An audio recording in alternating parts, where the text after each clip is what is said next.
It took me 74 days to finally sit down and put my thoughts on my experience on paper. Those who I told immediately after it occurred advised me to write it down, but I was unable to do so even after they gave me that advice. When I question myself on why I haven't written it down or shared it with more people, thoughts of doubt come into my mind. I think people won't believe me. They'll say it was the anesthesia, they'll treat me differently, and they may even shrug it off. When I question myself on why I haven't written it down or shared it with more people, these thoughts come into my mind. These ideas are genuine, but what I experienced is much more real to me than what you're thinking right now. The only thing I wish to impart to everyone who reads this is hope, in the form of the knowledge that there is life beyond death. There is something that is superior, more extensive, and more lovely. It is something that cannot be explained, and trying to do it using words from the human language seems pointless. Despite this, I shall make an effort to communicate my thoughts through words because that is all I have. My mitral valve heart repair was a simple procedure, and it took place on January 7, 2020. After the surgeon had finished what appeared to be a successful surgery on my side and stitched me back up, things quickly started to go horribly wrong. The physician described it as though screaming was coming from my heart. It was explained to me that my heart began to exhibit every possible arrhythmia it could at the same time. They say that my heart tried to launch 2 massive attacks when my surgeon was asking my husband if he could open up my chest in order to repair my heart while he was away from the operating room. Nevertheless, they were able to help my heart to some degree since they were able to put me back on the bypass machine and the ventilator. My second open heart surgery began after my family, together with the doctors, said a prayer after I had been given permission by my husband to have the procedure to save my life performed. My surgeon turned around and complimented my husband on being the luckiest guy alive as he walked away from our consultation. My surgeon opened up my chest completely and discovered that the ring that was used to repair my mitral valve had slipped and folded onto one of the arteries below, damaging it to the point where I needed a bypass to get blood to my heart. This was discovered after they discovered that the ring had slipped and folded onto one of the arteries below. The ring was successfully taken care of, and the bypass was completed. What was supposed to be a procedure that would take between 3 and 5 hours developed into 2 open heart procedures that each lasted 10 hours. The events that I am going to describe took place between the time that I left pre-opus and the time that I was in post-opus, and remembered hearing my family members tell me they loved me while they squeezed my right hand, all of which took place while I was still being vented with the breathing tube.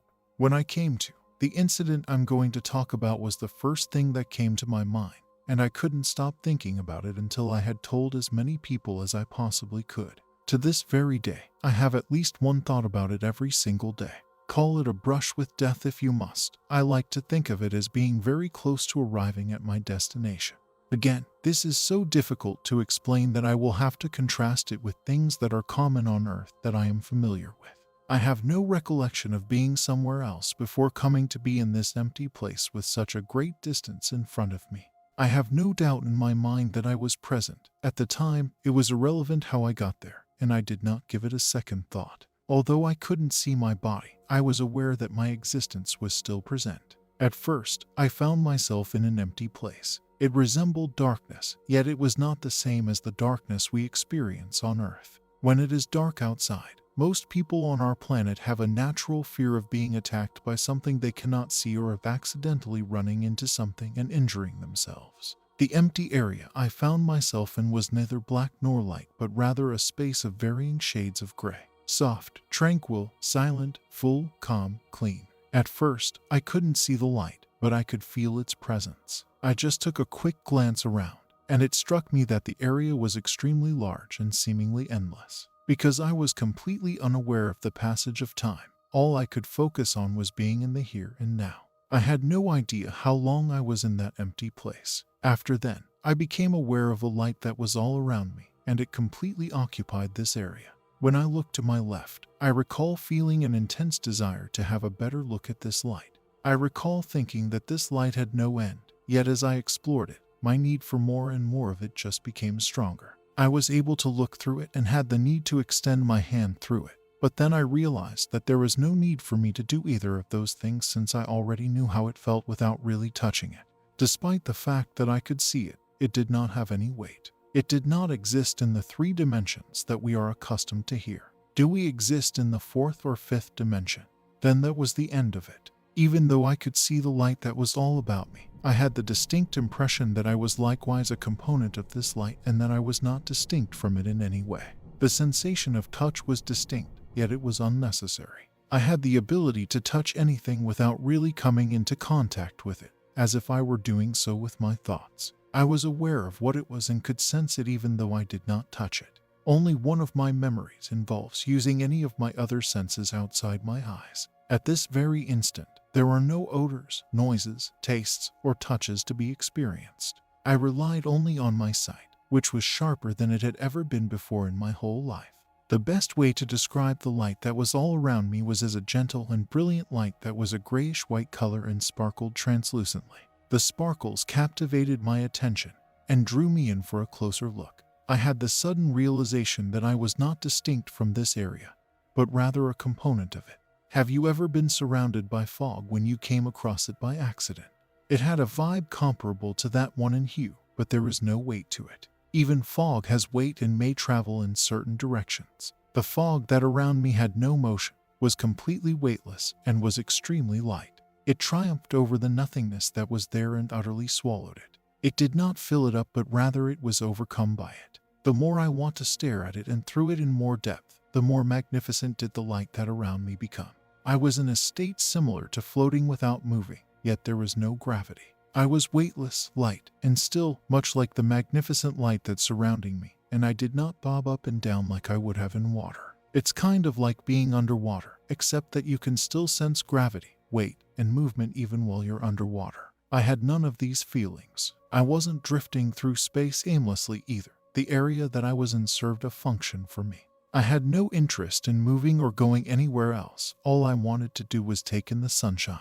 Even if I had, I wouldn't have been able to do it without the help of others. Instantaneously, I became inquisitive about the location I was in as well as the reason why everything, including myself, was so silent, quiet, and tranquil. I had little time to take in my surroundings before I was abruptly yanked forward at a high rate of speed, analogous to the way a roller coaster starts moving ahead after coming to a complete halt. My entire existence, including my thoughts, moved at the same moment, at the same speed, and with the same goal in mind.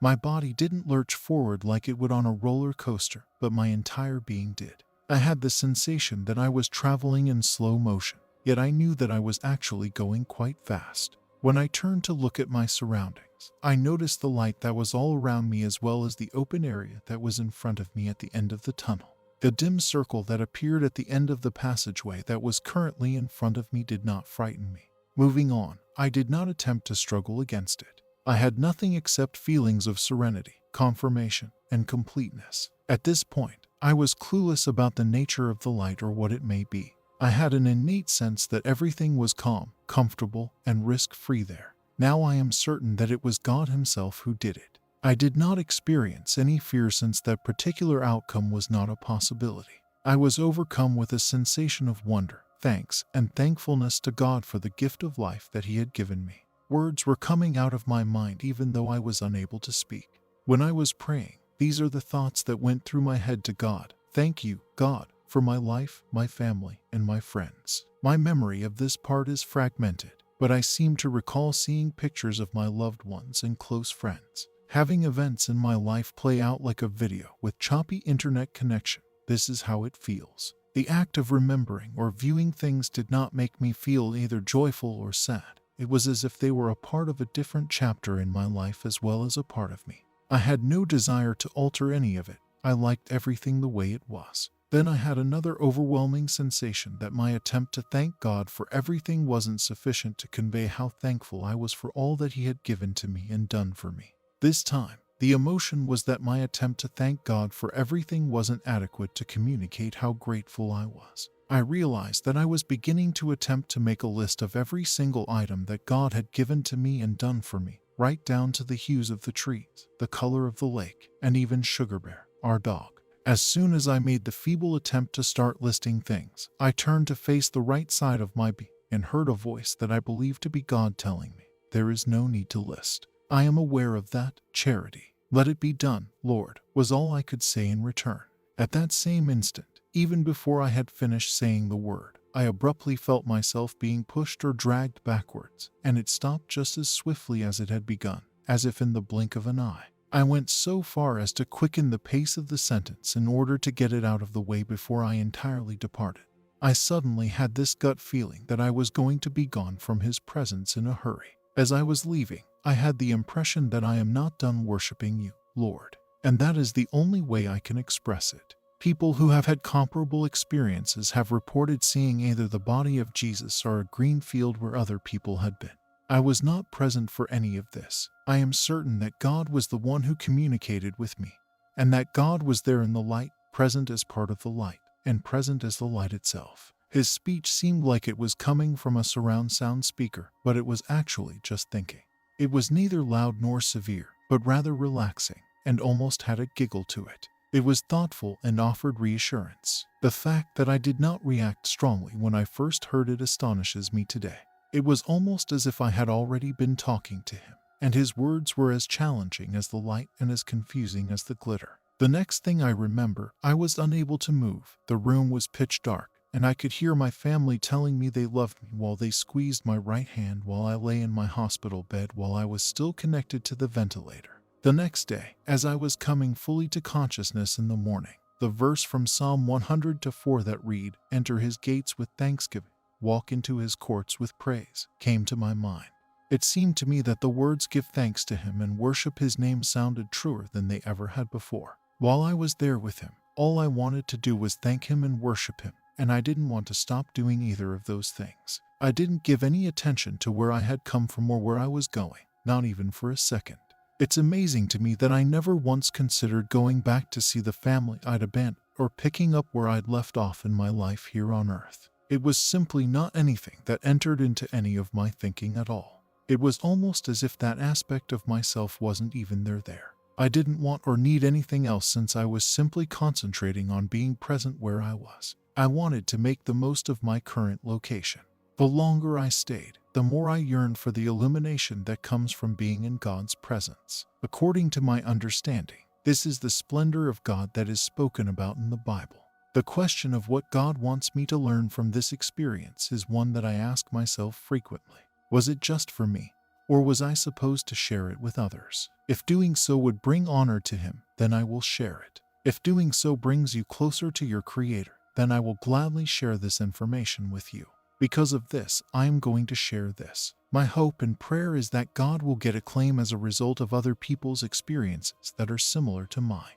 A feeling of emptiness and a want for more of him to fill it. A feeling of gratitude for all that he has done, is doing, and will continue to do for his creation that is man. I am a more level-headed person now. I want to spend as much time as possible outside. My diet now consists almost entirely of plant-based foods rather to those derived from animals. When I think of eating an animal, it makes my stomach hurt. Before I liked meat, I meditate in an effort to recapture the sensation that I once felt. Everything on earth appears to be uninteresting. I really want to go back there and experience that sense of calm.